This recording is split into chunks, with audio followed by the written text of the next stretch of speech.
Anyway, this is Windfall. From the terrorists' own literature, which I have just read and decoded, thankfully they're very nice about distributing their own secret communications in the guise of ordinary stuff.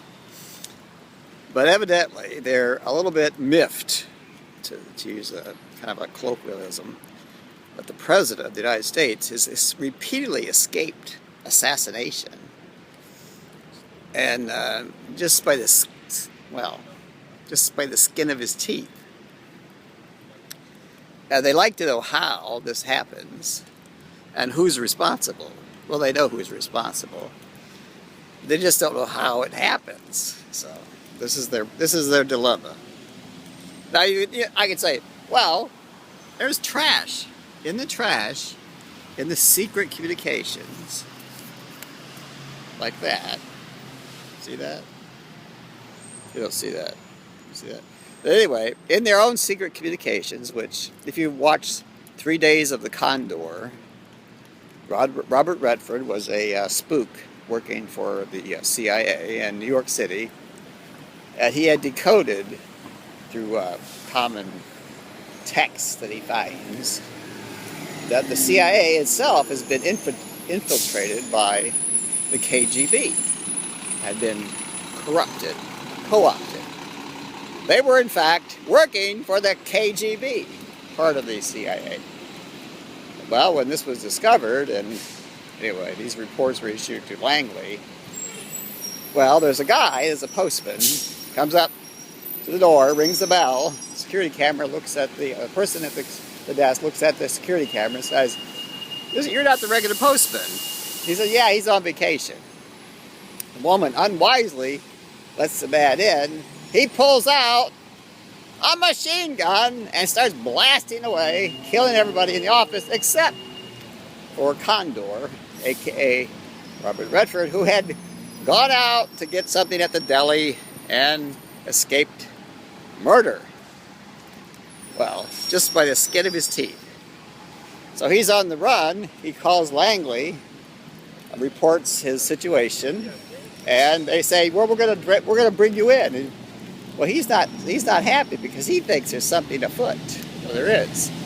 The CIA itself had become corrupted again by the KGB, and so he decides that he was gonna stay out in the cold. Spy that came in from the cold. I love that book. They made a movie of it with Richard Burton.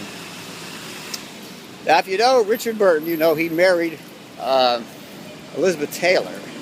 And he bought the Hope Diamond for his wife. Oh, isn't that wonderful? Now, Elizabeth Taylor strangely connects to two things. There was a man I knew named Kit Taylor who was with the royal family. I know because I met his daddy, who was a royal. His mommy was American, but that's okay.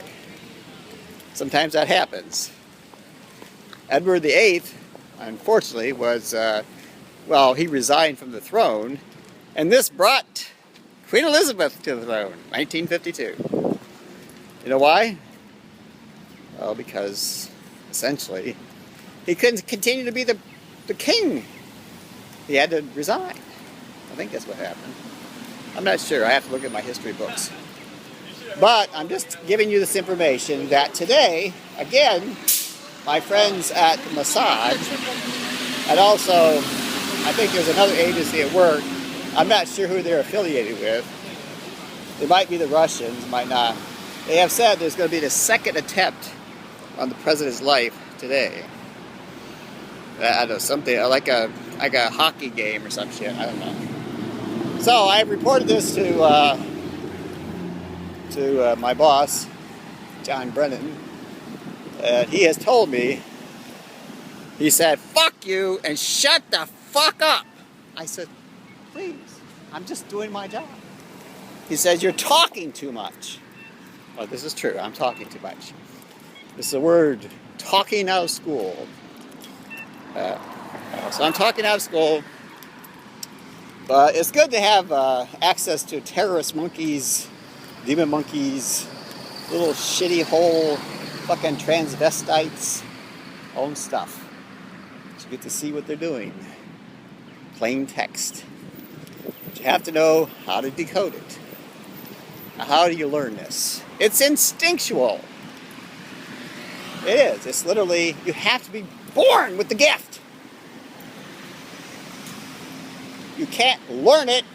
You have to just have it. So anyway, President Obama, this is a screenplay, and this is your life. Will please the real President Obama stand up? You've heard me now, right? You know where Brazil is? You know where the air conditioning vent is? Do you know what the movie Day of the Jackal means? Yeah, it's like that. It's like that. There's a machine somewhere in the White House that's basically a very powerful weapon. Like an automatic, it's like a machine gun, except it fires, well, more than just bullets. It fires bombs. And these bombs, if they do work, will explode and blow the fucking shit out of the White House, and then you'll be dead. And then Biden can come out from his hiding place under the bed in Brazil. No, he's not in Brazil. I think he's back in Pennsylvania. Because, you know, he's from Pennsylvania. He's probably hiding in a mine shaft somewhere in Pennsylvania. And he's going to say, oh, I'm the president now. Oh, fucker. Anyway, let the doctor be dead, please. Kill him. Murder him. Put him in a fucking hole. If you don't do that, then I'll be miffed. And the president will have again had his ass saved by somebody who's a fucking faggot. Me.